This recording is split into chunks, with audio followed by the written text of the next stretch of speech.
Again, as Ms. Reyes said, my name is Dr. Tricia Balmer, Executive Director in the Office of Vaccine Services. I'm going to walk through the attendance guidance as we have both remote learning and in-person instruction going on. I'm also going to show you where the resources available so that if ever you want to go back and just clarify things, you'll be able to go back there. Feel free to ask questions during the chat. You can either post it in the chat function, or you can unmute yourself, ask your question, and then remute yourself and we'll get answered. Okay, so to get started, I'm going to share my screen. First, I'm going to show you how to reach the attendance guidelines that the district provides.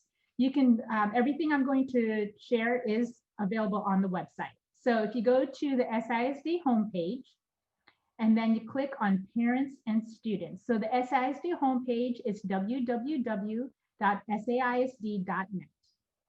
And then once you get there, click on parents and students. And then if you scroll down under the recent updates and click on view all updates, it'll open it up and you'll be able to see the section called attendance requirements. These are the guidelines that we're going to review right now. And then I will address any questions that y'all may have. So for this year, 2020-21, attendance has multiple options because we are operating under COVID conditions. And so that means that families can have both a remote learning option and an in-person option. With having said this, there are multiple ways that you can actually be counted present for attendance. So under the present column, one of the main ways to be counted for present is if you have chosen to be phased in for in-person instruction and you actually attend school. So you would be counted as present when you attend school for that day. Now, if you're participating remotely, you can actually be counted as present in multiple ways. One of the main ways that you can be counted as present is if you attend the class with the teacher, for example, through a Zoom link or a Teams link or other live interaction.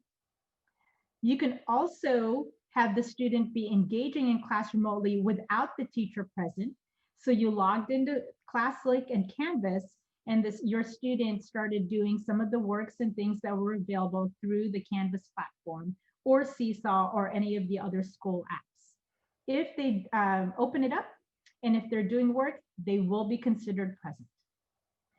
And then there's also the students, say you were selected to do in-person instruction, but for some reason you couldn't actually go to school physically that day. In this case, you have somebody, for example, with a broken leg, and that person had to be at home. You can still be counted present if you do any of the remote options that I just described, either participating with the teacher remotely, by attending class, or engaging in the class remotely without the teacher. Another thing that is also possible is if you talk with the teacher via phone, if you exchange emails with the teacher that day, or if you communicate with the teacher through any of the class apps that they have available, such as Remind. All of those things in which you have engaged with the teacher do count as present for attendance, as long as they are done on that same day. So when would somebody be considered absent? So an absent person has to have fit all of these.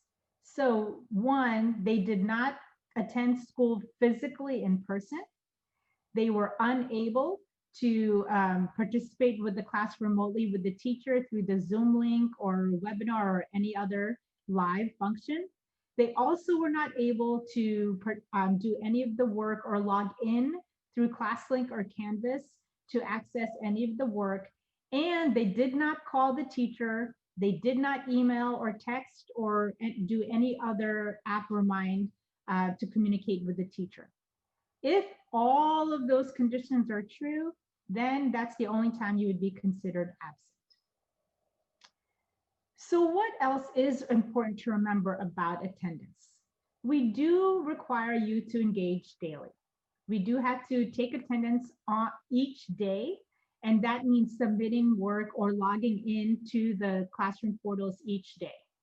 Engagement means direct interaction with the teachers and student in person or remotely, submission of completed assignment, demonstration of academic progress, meaning did you open up Canvas? Did you open up Seesaw? And did you do some of the work in there? You may or may not have finished the activity, but you did some work. And like I said before, when we talk about the direct teacher-student interaction, that does include texting, calling, or communicating through email or through the classroom apps. For grades pre-K through 5, we record attendance each day. You can do your work remotely from anytime at the beginning of the day until 11:59 p.m. and you will be counted as present for that day.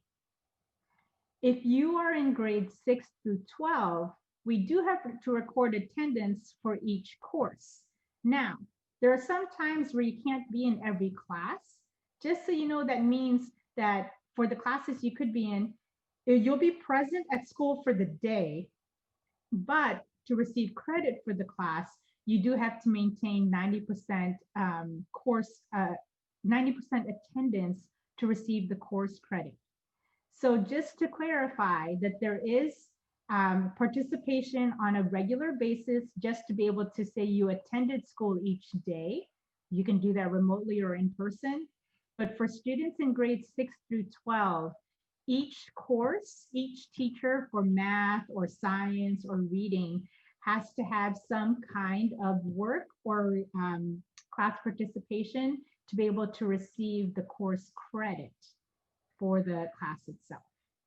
Okay, so one of the main things that people do ask is if these options will be available throughout the year. Yes, SAISD for the whole year will have both remote learning options and the in-person option.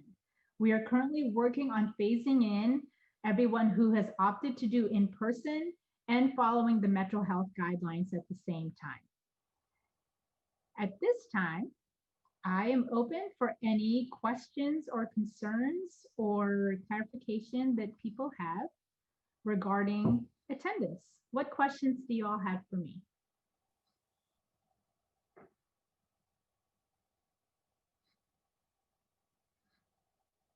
Okay, so like I said, also, we do thank everyone for their patience with this year's new way of taking attendance. We do want to make sure that everybody's attendance reaches 95%. That is our district's goal. So we would love to make sure that if you have questions or if you see anything that looks strange on your child's attendance, absolutely make sure to reach out to your campus. They want what's best for your child. They want what's best for everybody. And I know that the teachers definitely want to make sure you're involved with the classes. Okay. And also utilize the FACE specialists. They are a great resource to be able to make sure that you do get connected with your team.